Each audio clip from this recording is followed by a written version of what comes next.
Okay, my name is Lawrence McGlynn, and you are listening to the award-winning Philadelphia Hall Monitor here on WPPM 106.5 FM in Philadelphia on Comcast Channel 66 and streaming live at phillycam.org. You can find us on Twitter at Hall Monitor WPPM, on our website www.hallmonitor.org.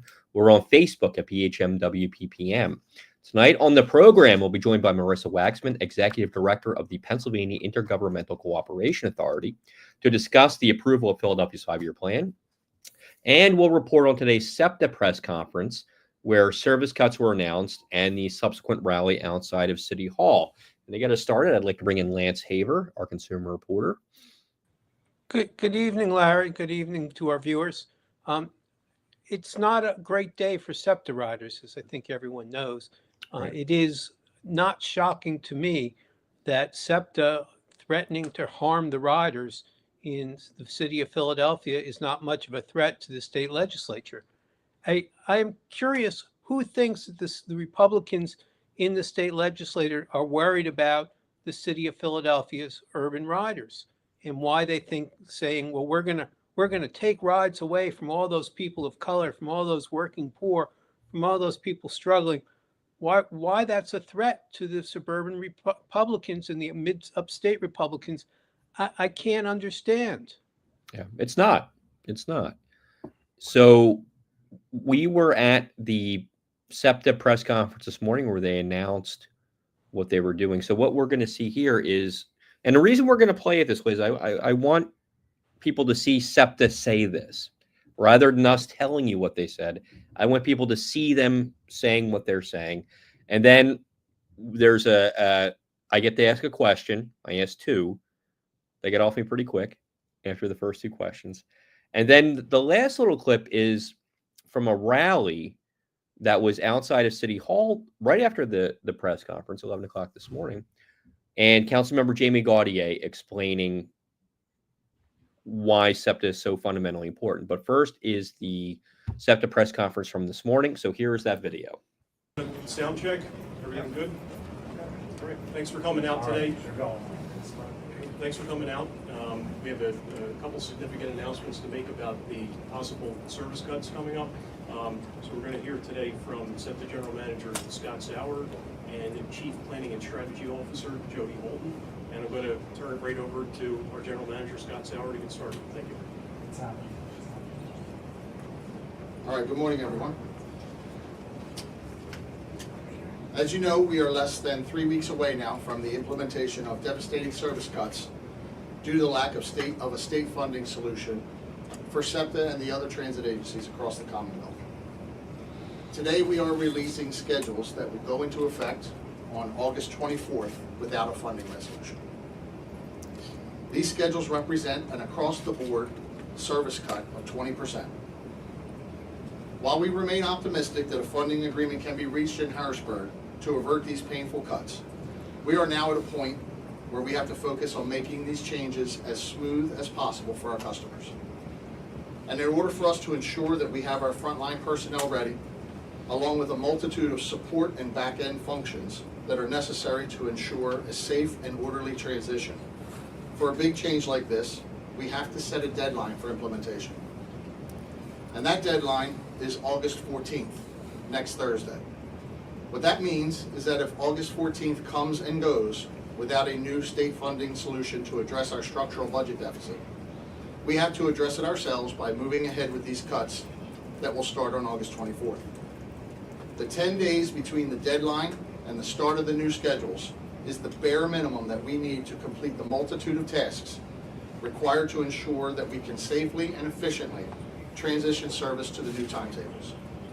This includes making sure accurate schedule data has been entered into our train signal systems, a critical safety issue.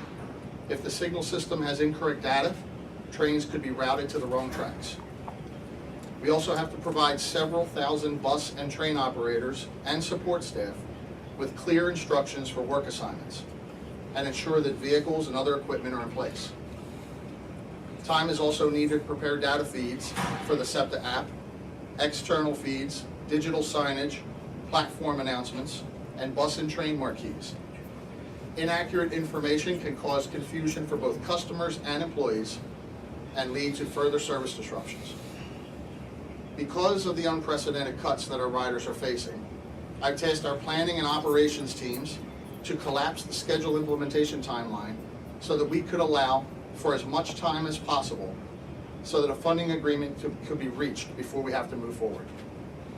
Thanks to their efforts, we have extra time to work with, but the 14th is as late as we can go. To be clear, if there is not a funding solution by the 14th, we will have no choice but to move forward with the 20% service cuts starting August 24th. That means that even if an agreement is reached after the 14th, it will take us about 10 days from the time funding is approved to reverse course and complete all the schedule change tasks before we can restore full service. Time is of the essence. And the August 24th cuts are just the first of multiple steps we will be taking in short order to address our structural deficit. A 21.5% fare increase will follow on September 1st. We will move forward with an authority-wide hiring freeze in late September. A hiring freeze could easily lead to staffing shortages that impact our ability to restore service if new funding is eventually approved. And soon after, we will be moving toward another massive service cut on January 1st. When that goes into effect, nearly half of the service we operate today will be eliminated. We're hopeful that there will be progress on a funding solution in the coming days. These cuts will be devastating to SEPTA riders and our region as a whole. It's going to be harder for everyone to travel if we have to start shrinking the system. For now, we encourage our customers to review the schedules so that they know these service cuts could impact them starting August 24th. I want to ask Jody Holton, SEPTA's Chief Planning and Strategy Officer, to provide an overview of the cuts. Jody. Thank you, Scott. These service cuts are unprecedented, and not just for SEPTA. No major transit agency has had to take steps this drastic. These are across-the-board cuts, so every rider will be impacted. There are some key dates for our schedules that customers should be aware of. For bus and metro services, new timetables go into effect on Sunday, August 24th. Except suburban bus routes 103 to 123, the 125, and the 126, as well as suburban metro rail, go into effect on August 25th, which is a Monday. And lastly, regional rail changes start on September 2nd, with a holiday schedule on Sunday, August 31st, and Monday, September 1st, which is Labor Day. This is typical of how we roll out schedules. SEPTA implements 3 seasonal schedule changes. Fall schedules changes always are timed to coincide with the first day of school for Philadelphia public school students. Typically, we are adding trips and capacity to accommodate students. With the potential for such a drastic change at the start of this school year, we are urging students and families to review these schedules so that they can find alternate travel options. As Scott noted, these cuts are the first steps we need to take to address SEPTA's structural deficit. The impact will be felt throughout the region. A total of 32 bus routes in the city and suburbs will be eliminated. An additional 16 routes will be shortened, and all routes will operate with reduced frequency. The B, the L, and trolley lines will have longer headways between trips. On regional rail, in order to maintain viable peak service during the morning and evening commutes, we had to make significant cuts to the midday, nighttime, and weekend service. Those weekend services have been gaining ridership, but would be reduced to running every 2 hours. Airport line would also be cut from 30 minutes to hourly service. We would also have to cut special event services such as the Sports Express trips to the stadiums. On a regular Eagles game, we operate 10 express trains. We will closely monitor service and attempt to make adjustments where possible. However, we will not be able to add service or provide substitutions for services that were eliminated. We urge customers to review the schedules that are now available online on septa.org so that they can prepare for the cuts that occur later this month. These are examples of the schedules. You'll be able to identify the reduced service by the indicator at the top that says, this schedule reflects major service cuts made necessary due to the lack of funding. So when you look online, please find the schedules that show the red banner at the top. Those are the new schedules. In addition, we'll have people at key transit centers as we get closer to the date, handing out postcards with more detailed information about the route eliminations and reduced service. Thank you. Take questions. Okay, so these cuts will save about $5 million a month, right? Yes. Okay, there's about $400 million in the Fare Stabilization Fund. Why the push to do these cuts now before you know what's going to happen at the state level when you have the money to hold off? Yeah, that's a bit of a misnomer. The stabilization fund gets used every day, and it fluctuates every day. So while it may say 400 today, that drops precipitously throughout the year. And at the end of this current budget fiscal year, when we get to the very end, we are going to remove $113 million from our stabilization fund to close the budget gap to balance. So we can never zero that stabilization fund out. So we are going to pay for capital projects, we are going to pay for our day-to-day operating service while we wait for the funding that we get ordinarily from the state and from the federal government. Yeah, but you wouldn't be zeroing it out. You're taking $5 million from $400 million to forestall all these cuts that are going to affect everybody in the region. Can't you just do that and wait for this at least a month to see if the state budget's going to be finalized and what you're going to get, and then move forward? Yeah, I mean, we've been waiting 2 years for a solution from Harrisburg. So 1 more month, 1 more year, 2 more years. At some point, we have to make a decision that's in the best interest of our customers and the best interest of our employees to stabilize, if you will, the system. The customers have to know that cuts are coming or they're not coming. We can continue to kick the can down the road and wait and see what happens in Harrisburg, but at the end of the day, this is not a new scenario. This is not something we just started talking about recently. This is something we've been talking about for 2 years. And at some point, we have to make decisions that are in the best interest of our riders. And Scott. All right, let's cut that there. All right, and Lance, and let me bring in Denise Clay-Murray here on Philadelphia Hall Monitor. Denise, Hi. how are you tonight? You're reporting live from Cleveland. Yes, I am coming from the 50th anniversary National Association of Black Journalists Convention. But more than a few folks have been talking to me about SEPTA and what's going on here in Philadelphia. And I find it hard to believe that Mr. Sauer actually believes that cutting all of this service is in the best interest of riders when it's riders that are going to get severely hurt by this. Well, and then the other thing that sort of, a lot of things weren't great about that. The other thing is when he says people need to know what services are going to be available, you don't know what services are going to be available because you're telling us you're going to cut these services starting in 2 weeks, but we might put them back in place if we get the money. So how do people know? Like, I don't understand this. Oh, you're muted there, Lance. Can use the money. There you go. I'd like to be straightforward.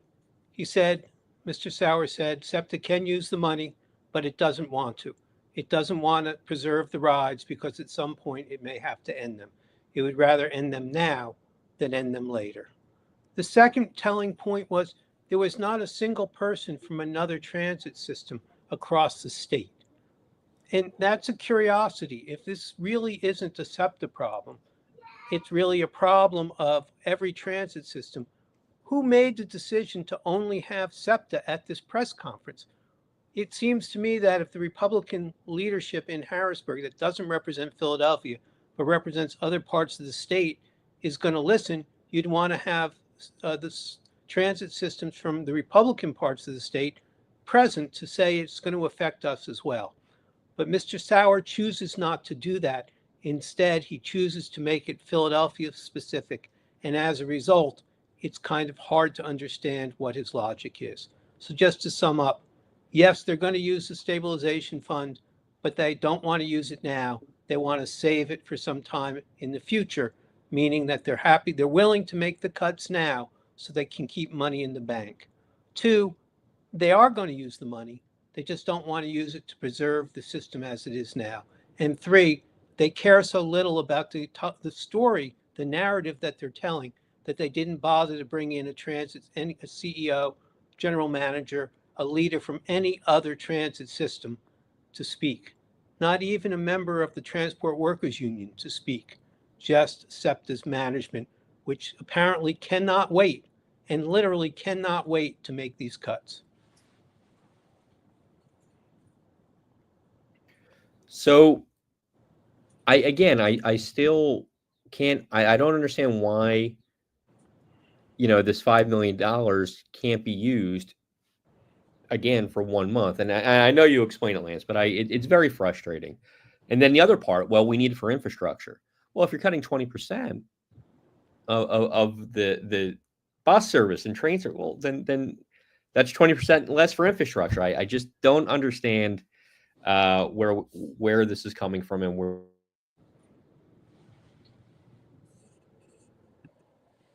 Oh, I think I'm muted. There we go. But that's where we are right now. So I'm still not sure what they're going to be doing here. I think these cuts are going to go into effect, and I don't think it's as easy as just bringing it back. Should they get the money from Harrisburg? It'll be almost impossible. As Denise has pointed out time and time again, other transit systems in our region pay better. Any bus driver who's laid off is going to look for another job that pays better. People are here because their families are here, because they don't want to move. But if they lose their job, they're going to move, and they're not going to come back for a lower paying job. Okay. Now what I'd like to do is bring on Vanessa Maria Graber and her guest, Senia Lopez, who is an activist who is working to rally support around getting SEPTA the money it needs. So Vanessa and Senia, thank you so much for being with us. Yes, thank you. Thanks, guys. Hey, Senia, thanks for joining us today. You've been working on this issue and you've been really passionate about public transit. Today, there was a rally and protest at City Hall in Philadelphia, which you attended. Tell us a little bit about why you were there today and why you decided to organize a resistance to these proposed cuts. Yeah, I mean, my interest in rallying around this SEPTA cuts really came selfishly. I'm a SEPTA rider. I do not have a license. I haven't ever really needed one in the city of Philadelphia. But so I came to it, worried about myself. But as I've been out at these rallies, I'm just hearing so many stories. I'm concerned. I work as a manager. I'm concerned about my staff being able to get to work. I'm concerned about myself being able to get to work. What at the rally today, what was really apparent is that this is a everybody issue. It's not necessarily just a SEPTA rider issue. It's not someone who is just living in Philadelphia. It's people commuting to and from. It's people who are on cars on our roads. What does that look like without SEPTA? I'm just concerned for the community at large. Can you tell us a little bit about what happened at the rally? Who did you hear from? And did you talk to other people who are equally as concerned about you, as you about what might happen if SEPTA makes these really drastic cuts? Yeah, I saw that it was organized by State Senator Nicole Saval, who's been a big transit advocate. So there was a couple different speakers from all different levels of politicians. One of the stories that struck me the most, though, of the speakers was a doctor who who talked about his patients who use SEPTA to come see him and get their health care, but also that he himself as someone who is diagnosed with cancer and lives just outside of the city, how he uses regional rail to get to Jefferson, and it's been reliable, and it's been somewhere for him to decompress and be comfortable on his way to and from, these doctor's appointments.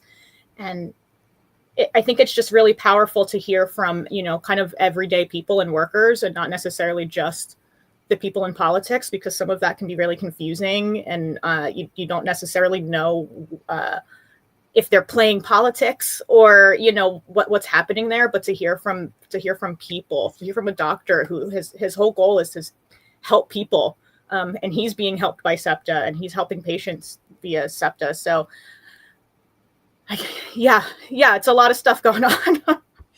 Yeah, it's really surreal. I think people are now just starting to realize what might happen. And I know that you have said in the past that there's maybe not been enough media coverage about it, or a lot of people don't know. What do you think is the best way to get the word out? And why do you think people maybe have not heard about this? Yeah, I mean, to be negative, to be critical, like I'm in a household where we watch the local news, and I haven't heard anything about SEPTA until now. And I think that that's really concerning, because we knew about this months ago. Now that the budget is late, now that the cuts are really imminent, it is not the time for people to hear things. Now they're panicked. Now people are really scared, and understandably so. What I've been doing, what some of the groups that I've been volunteering with, Transit Forward Philly and 215 People's Alliance, we've just been going and talking to riders where they're at. So we've done a lot of canvassing at Frankfurt Transit Center, going directly to the buses that are going to be affected, and just letting people know, like, hey, did you know that this is happening? Because I could tell you my own experience. I would say 95% of people I've talked to, and I've talked to a lot of people, just didn't understand how vast this is. Or they might have heard something, but, people are living their lives. They're not, everyone's not tapped in all the time. And they did not know that this might affect them, how they're getting to work, how they're getting to school, getting to their appointments. So I've just been focusing really heavily on just educating people that it's happening, but also educating people that their voice and their story is super important, and that they need to make sure that that's heard in this budget process. Because everyone I talk to, they're scared, they're pissed off, they're really upset about this, and they're upset that they didn't know earlier. I don't want people to feel defeated. What's your message to SEPTA, and what is your message also to the legislators in Harrisburg who have yet to pass a budget? Yeah, I'll start with the latter, because I think it's the thing that's a little more frustrating to me in this moment. I'm a laborer. I'm a worker. I said earlier that I manage a team. I'm not allowed to be late to my job. I'm not allowed to be late on projects, especially not by a month. So it feels really crappy that the people that work for us in Harrisburg are not pushing this as well as we need them to, when our livelihood is really at stake, especially now. It's so close to when the cuts are going to happen. I don't think it's fair. I think they should get back to work and make this work, however they have to do so. I already forgot your first question. I'm so frustrated. Well, you might have saw a clip from SEPTA officials who said that they were making these cuts in the best interests of their riders. What's your message to them and reaction to that? Yeah, I mean, it doesn't feel like it. It doesn't feel like it at all. I'm very curious. I'm sure there's data out here that I'm just not familiar with, but around how some of these cuts were decided, some of these routes. I personally every day ride Route 1, which is right on the boulevard. The boulevard, one of the busiest, most congested streets in all of Philadelphia, one of the most dangerous too. I ride that bus every day going to work, and I'm astonished that that's one of the buses that's on the complete chopping block. Some of these choices are confusing to me. I know that there's, they say that, I can take this other route and this route, and combined, that's the total of the one bus. but that's just not realistic. It's really, really challenging. So I'm not sure where these decisions came from. It doesn't feel like it's helpful to riders. I think especially myself in Northeast Philadelphia, there's already an issue of service, of having enough service. I think we're a pretty underserved area of the city, even though we're half of the city. So yeah, I'm just very confused. I'm very confused by it. Yeah, I grew up in the Northeast. I used to ride the one bus to high school, so I know what you mean. There's very few options, especially, I lived in the lower Northeast, and it took a lot to get all the way to the other side of the Northeast, all the way up north. And Totally. little has changed since then. And many of these service cuts are happening in Black and Latino neighborhoods, many of whom are full of people who take public transit at a much higher rate. And I think there's been no language access, very little information in Spanish to get to those communities. Before we end, what can people do if people are watching this and they're concerned and they want to take action? Where can they go to plug in? Yeah, that's a great question. I think, like I've learned from talking to people are really scared and people want to do something. They want to tell me their stories, and I love hearing stories, but I unfortunately am not a deciding factor here, So I think it's really important that people's voices are heard and they tell their stories and they talk about how this is devastating for them or their community or their business or, just their livelihood. The people who need to be hearing that right now are your state senators. They are the ones who are not in session right now. They are not pushing through anything. So my state senator is Joe Picozzi, who I have talked to a bunch about this. He claims, and he is adamant about himself being a advocate for SEPTA.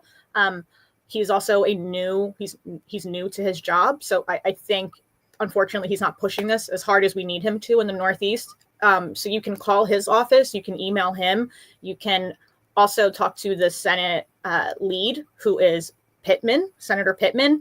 He hates SEPTA. He does not see the need for it. He does not care about people in Philadelphia, unfortunately. And I think we need to call and make him care. Transitforallpa.com is a great place to make this easy for you and have all of those resources. They've been a great place to get all of this information. Thank you so much. I just want to clarify. I think that the website is transitforallpa.org. Oh, right. Correct.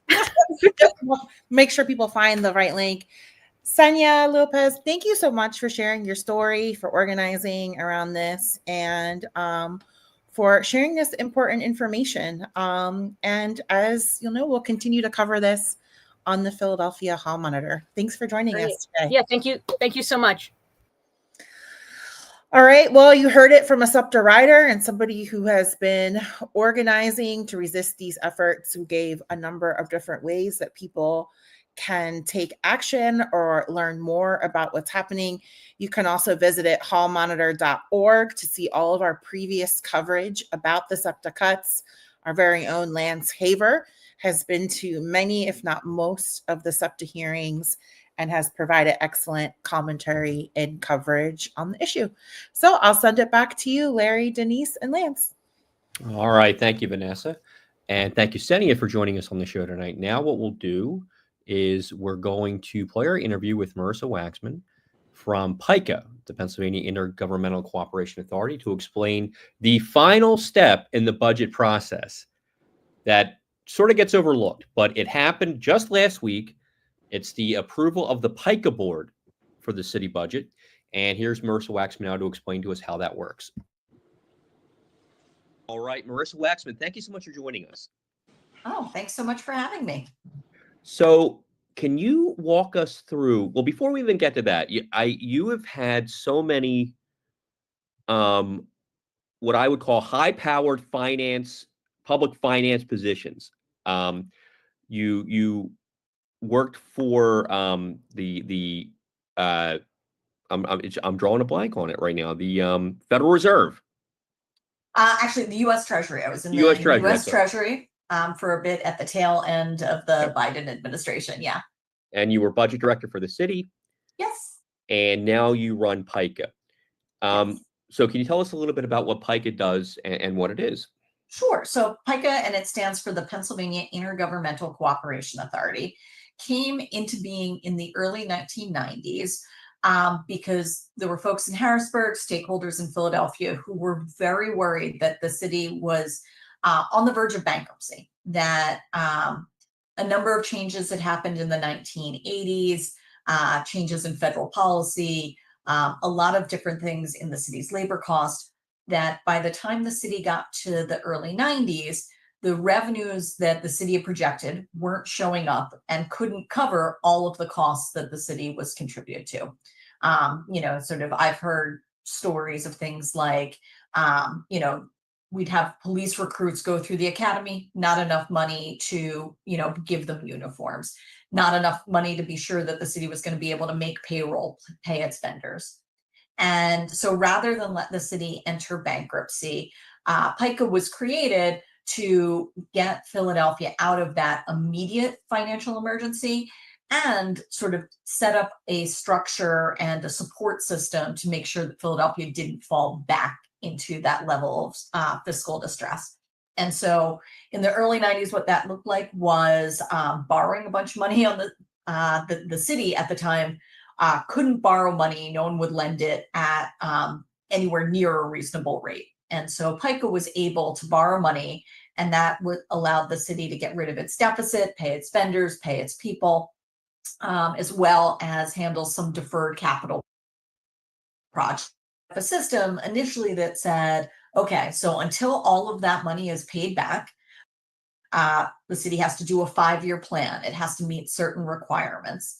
And the city did what it needed to do and actually repaid all of the money that was borrowed, a bit over $1 billion, was repaid in 2023. But because the system of these financial guardrails and PICA was viewed as so successful and good at keeping Philadelphia on sound fiscal footing, decided in 2022 to extend PICA's horizon till at least 2047. And so even though there are no bonds outstanding right now, PICA still exists to help maintain and enhance the city's financial condition. And what role does PICA play in the city budget process? So we come in at the very tail end. So usually in February, March, the mayor proposes to city council a 1-year budget, operating and capital, a 6-year capital program, and a 5-year financial plan. Over the course of the spring, the administration and council work through and negotiate what the upcoming year's budget is going to look like. Once they're done that, the city updates its 5-year financial plan and presents that to PICA, and the PICA staff then does an analysis to make sure that it meets all of the requirements in the PICA Act that created our organization. And those requirements are, one, there's a list of required documents. Did they present everything over 5 years? Did they show how much debt service they need to pay back? And that's sort of a checklist. But the real thing we're looking for is, are the assumptions they use to project the revenues and to project what they're going to need to spend, are those reasonable? Are those consistent throughout the plan? Are they actually going to have the money to do what they're supposed to be doing? Because where we don't want to wind back at is that this is locked into a whole lot of expenses, but the money doesn't show up for them to pay those bills. And so the PICA staff goes through and we work with some outside experts to say, okay, here's how much they're expecting from the wage tax. Here's how much they're expecting from the federal government. For each of those things, is the amount they're projecting reasonable? And then on the spending side, okay, here's how much they say they're going to spend, paying for wages and benefits. Here's how much they say they're going to spend on equipment. Are those reasonable? And so the staff does an analysis. We get input from the city controller, outside economists, and the staff make a recommendation, PICA board. And the PICA board, within 30 days of the city delivering that 5-year plan, need to take a vote. If it meets the criteria in the PICA Act, they give it the thumbs up and approve. If they can't do that, if they say, you know what, these assumptions, they're a little squishy, a bit wobbly, it doesn't look like your plan is balanced. And that's really the key. There has to be a balanced plan every year. they have some money in the bank, or at least zero. They're not negative. And so that process comes at the very end of the budget process, but is really important because that thumbs up or thumbs down determines whether or not state dollars continue to flow to the city, which is about $1 billion a year. Most of that from the resident portion of the wage tax, which when Philadelphia residents pay the wage tax, 1.5% of their wages is the PICA tax that historically was used, that was borrowed in the 90s, and money that is primarily used by the city to fund day-to-day operations. But if the city doesn't have that balanced 5-year plan that meets the criteria in the PICA, all of those wage tax dollars, the PICA tax dollars stop, as well as lots of other grants and streams of funding from the state, about $1 billion a year, as I said.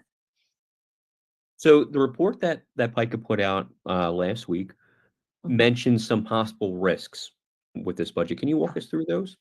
Sure. And we divide these up into, there's some long-standing risks that while Philadelphia has been improving and on a great path and fiscal trajectory since those really dark days in the early 90s, there's still some long-term risks, as well as some new emerging or evolving risks. So our long-standing risks are around labor costs, pension costs, and then just economic downturns and other disruptions.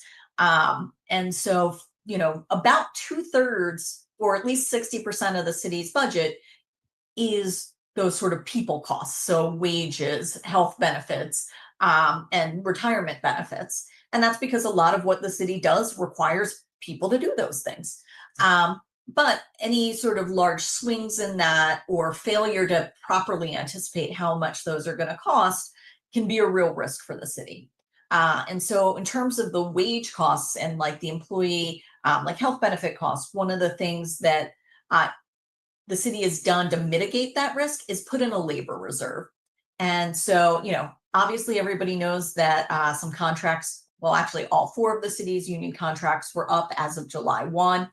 And so the city's blue collar union, DC 33, there was the strike that was then settled with new terms. The white collar union, DC 47, there is a new contract. And when the city was putting together the plan, they knew there were going to be costs associated with new contracts. There always are. There's wage increases, there's bonuses. And so part of the city's 5-year plan includes a labor reserve, a placeholder. This year they put in $549 million that they assumed over the next 5 years their labor costs would go up. And so we'd see labor costs as a risk, but that's an area where the city has put in some reserves to take away that risk. And there's still the FOP contract and the firefighters contract haven't been resolved yet. And so the DC 33 and 47, they've used up some of that $549 million reserve, around $200 million. But there's still some money left in that reserve for the police and fire contracts that we know are coming. So that's longstanding risk number 1, labor costs. Longstanding risk number 2, pension costs. This is a really tricky one, but one where the city is actually won awards for what it's done to get out of a bad situation. So the city makes promises to its employees about what they'll get when they retire. And then there's a fund where money goes in. They hope to get investment earnings, contributions from employees, contributions from the city, and then folks can rely on a pension later. Unfortunately, while they've been able to continue making the payments to the current retirees, they don't have 100% of the money they need to meet every promise that they've made. And so the city has been doing catch up to try and get there. And so they went from, being funded in the mid 40% of what they were supposed to have about 10, 15 years ago to now being in the 60s. Great progress.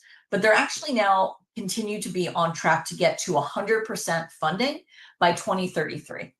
And one, that's just good. That's, a sort of, comfort to all the retirees that are going to be relying on this. But what it really means is that the city can stop making those catch-up payments and be in a place where it'll have more money once we're done catching up to that 100%, like literally hundreds of millions more each year, where the city could either improve services or reduce tax rates once we get caught up, and it's not that far off now. And so we see it's still, a risk if the market is bad, if they stop doing those catch-up payments, those costs will be a burden for a long time to come. So that's still a risk out there, but the city's been doing what it needs to do. And then the third type of standing risk is economic downturns, other disruptions, pandemics, major climate events, things like that, but also just, recessions. And that can hurt the city in so many different ways. One, anything economically impactful reduces the revenue coming in, so less resources to do what it wants to do. But usually these things aren't just about less money coming in, but all of a sudden there's more need in the community, that the city needs to do more things, different things. We remember standing up testing and quarantine locations, and when there's a major climate event, needing to go in and fix the anywhere that was flooded, often Manioc down by the Navy Yard, all sorts of challenges there. And so those are the sorts of risks that it's hard to plan for everything that could go wrong, but it is important to have some reserves set aside. So the city has things like its rainy day fund that it's making contributions to, that if things go really badly, they've got some cash to turn to. So those are the somewhat perennial risks that the city's faced, but there are some emerging and evolving risks. And we identified 3 of those this year. One was just looking at changes in federal funds and policies that can create some real disruptions. Also around labor availability. Since the pandemic, Philadelphia and many other state and local governments have really been challenged to fill all the positions that they want to have filled, in terms of police officers, correction officers, lifeguards at the pools. So labor availability has been a challenge. And then another emerging evolving risk that we've seen in the past 2 years is incompletely scoped budgets for new initiatives. The Parker administration has been very ambitious around the wellness centers to address opioid use disorder, home program that is going to be creating and preserving housing units. I think everyone agrees these are things, that improvement there would be great. But there have been some challenges in making sure that that the budgets for those are clear, are based on good assumptions. With the wellness centers, PICA approved the 5-year plan last year, and within 2 or 3 months, the city needed tens of millions of additional dollars for that program. And there was, with the new home program, a lack of specificity in and how the dollars would be spent. And once people commit to the vision and the idea, it's sort of hard to go backwards or scale back. And so we want to make sure that the city is completely sort of figuring out what they're going to need to put into those, so that they're not scrambling later under pressure and overcommitting dollars that then creates pressure in other parts of the budget. So those are our emerging and evolving risks. And, I'll go back to say a little bit more of the federal funds and policies. One, the phrase has been just uncertainty. Those are up, those are down. On the one hand, the funds that PICA by law looks at don't actually get that much money from the federal government. There's other things like the city's behavioral health system that gets a lot of federal dollars. We're not charged with sort of monitoring how those are going. So on the one hand, a disruption in federal funds, dollar-wise, isn't huge for Philadelphia's budget, but disruptions not only to the general funds, but other funds of the city, as well as direct funds to individuals, things like SNAP going away. If that were to fully be realized, will create a lot of new needs, and that'll create pressures on the city's budget. And so those are the things that we are concerned about, that things could go poorly in any of those areas. And as a result, PICA had some recommendations for the city about what to do. So one, just build up more reserves so that when things go wrong, the reserves, there's no way the city could replace all of the federal dollars that we get. But having some reserves at least gives us time to sustain programs while we figure out what to do. And so more reserves is necessary. And we also then recommended that the city improve how they're budgeting for those new initiatives. When folks want to see those done, they want to make sure that the resources align with the vision.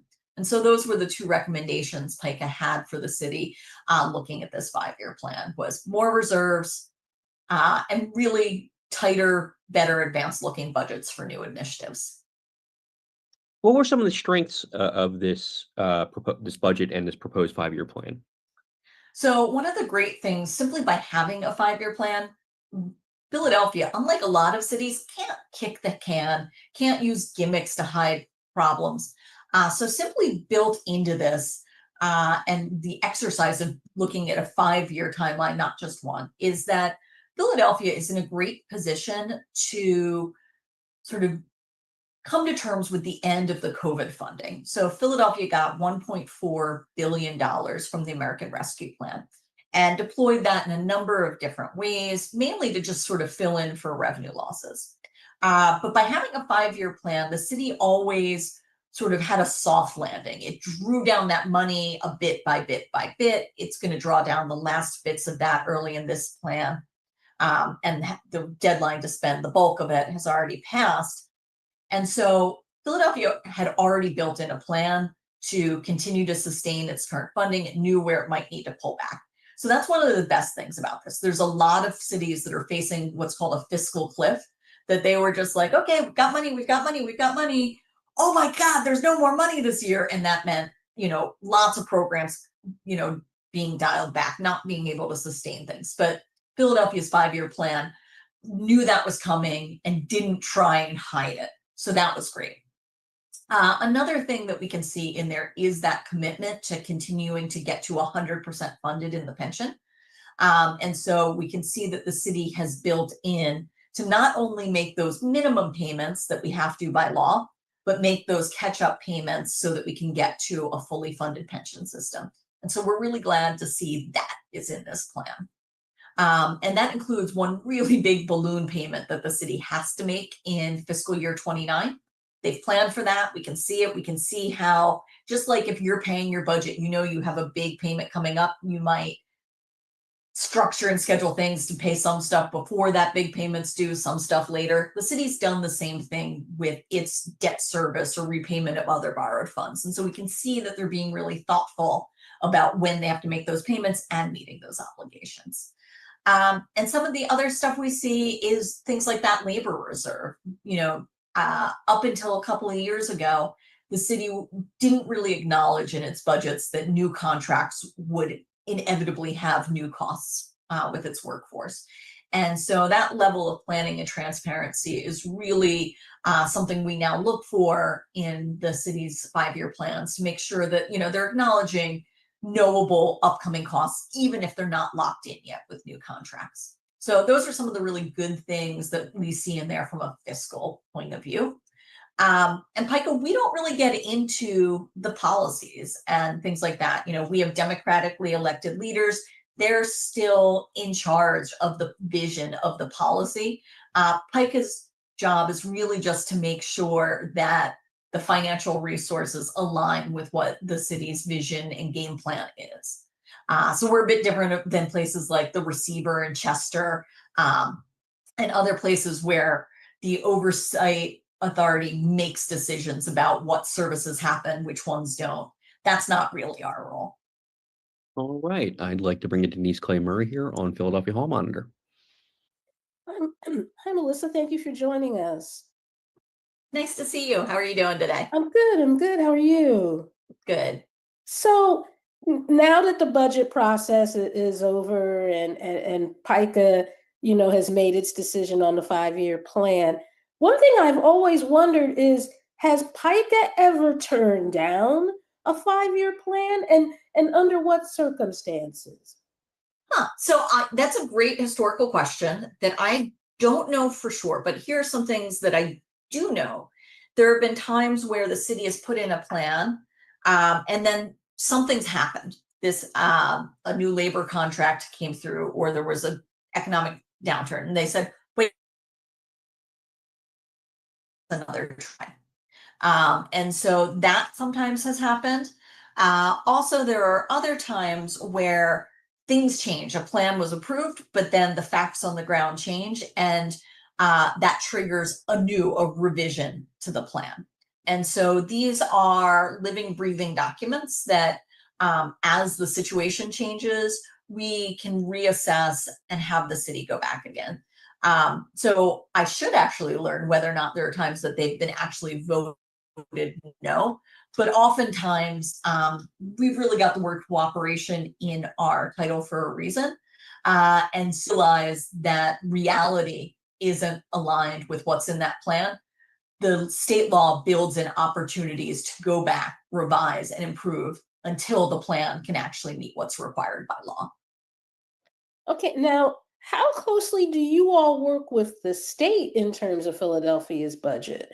And if you do work with the state with any kind of closeness, do you ever talk to them about some of the stuff that the city needs that isn't funded, like, I don't know, SEPTA? So one of the nice things about how PICA was set up at its founding is we have 7 board members. 5 of them are appointed by the legislature and the governor, and they are our 5 voting board members, but we have 2 ex-members, and one of those is the city's finance director, and the other is the secretary of the budget for the Commonwealth. So we do have that access and engagement from the state perspective. And at this moment in time, even more closely, the current secretary of the budget, Ori Munson, was previously the executive director of PICA and worked there a number of years. So he is very well aware of our role. It is not to advocate for a particular state or even local policies, but we do, built into our DNA, have the opportunity to make recommendations to both the city and the state. And so at times we have done that. And so, you know, when I talked about the economic downturns and other disruptions, that is a risk for the city that we advise our board, including the secretary of the budget, about. Some of those other disruptions that we called out this year in the past, we've talked about what it would mean if SEPTA is less functional because it doesn't have adequate resources. We also talk about this year what it means if the school district isn't adequately resourced. You know, none of these institutions and local government and public sector entities exist in a vacuum. The city is successful without a successful mass transit agency. The school district can't be successful without a successful mass transit agency. And then the same, you know, an unsuccessful city government that can't deliver on public safety, on cleanliness, is going to be really challenging to run a mass transit agency. And so those are some of those risks that we identify in our report. And then obviously, due to the role of the secretary of the budget for the state, is a thing that we discuss when we have our meetings and share our reports and all of that. Now, you were the city's budget guru, or one of the city's budget gurus, for many years, and now you're here at PICA.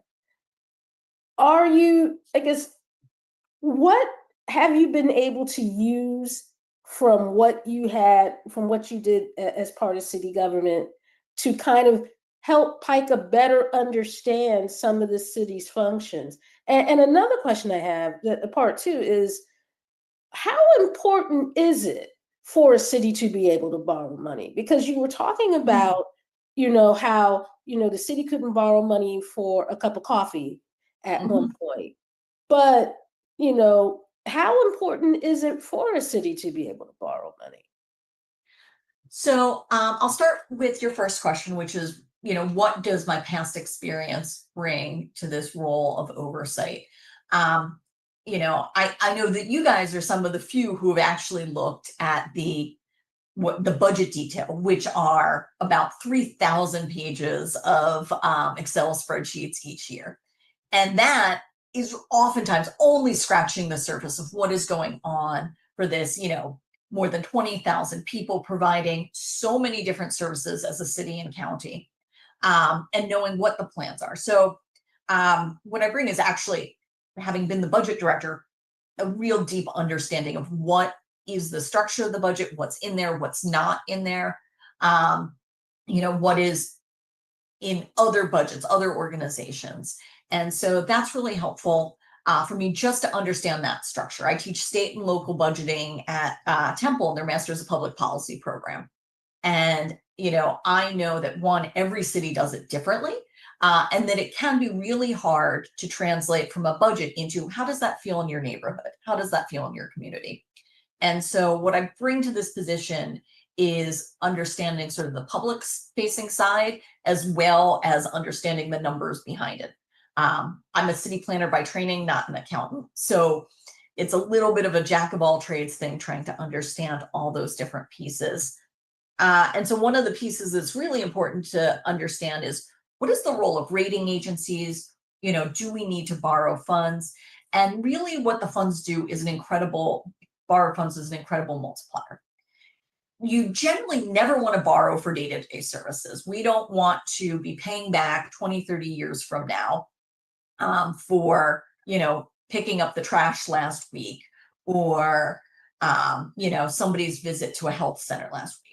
But we also want to make sure we have resources to invest in big things that are going to have a generational impact. And when there are investments that are going to matter and improve people's lives, not just today, but for decades to come, being able to borrow money and then spread those payments out over time lets us make those investments that otherwise we wouldn't be able to do as many things. And so the city has a capital budget each year that they're typically borrowing a couple $100 million, 200, 300, getting close to $400 million a year just to maintain what we have. We are a gorgeous vintage city, but that means a lot of our infrastructure is quite old, needs to be kept in place. I think, you're not going to find a single Philadelphian who's like, yep, everything's in primo condition, no new money needed here. And so those borrowed funds help us invest in those physical assets that we want to last us for generations. And we wouldn't be able to make the same level of investment if we had to pay for it all out of pocket today. So that's why those borrowings are important. And then when you're in a city with a good fiscal condition, you get a good credit rating, then the interest rates you pay are lower. And so that means you get more bang for your buck in doing these projects. And it also means that you have the comfort of knowing if things go sideways again, bad economic downturn, things are bad, that if you need to borrow money for cash flow reasons or to fill a deficit, if you've got a good credit rating, people will give it to you. But what happened to Philadelphia in the early 90s is we got to the point where, our reputation was not good, things were bad, and then we literally couldn't figure out how to pay our people. And so maintaining this fiscal stability is really important to be able to day-to-day provide the services we want, to make those capital investments, but also know that we have sort of ways to turn and pivot if things go bad or if there's a short-term issue. And so that's why, it's really important that the city's ability to borrow be maintained. Okay, well, thank you so much for explaining all of this to us and by extension our listeners, because sometimes even though we may go through all that stuff, we don't always understand it the first time. So thank you so much. And I'm going to give you back to Lawrence McGlynn, and you're listening to Hall Monitor on 106.5 WPPN. All right. Thank you, Denise. And Marissa, before we let you go, can you tell people where they can find more information about PICA? Absolutely. So if you go to www.picapa.org, you'll get to our website and you can read all of our staff reports. Also from there, you can sign up for our monthly, and that'll give you the sort of great hits and keep you up to date on what's going on. All right. We'd like to thank Marissa Waxman for joining us on the program, and also Senia Lopez for sharing her thoughts with us as well. Next week, we will have representatives from Unite here on the program, and Lance Haber will tell us a little bit about ways we can be ethical consumers. So we'll be back next week on Hall Monitor.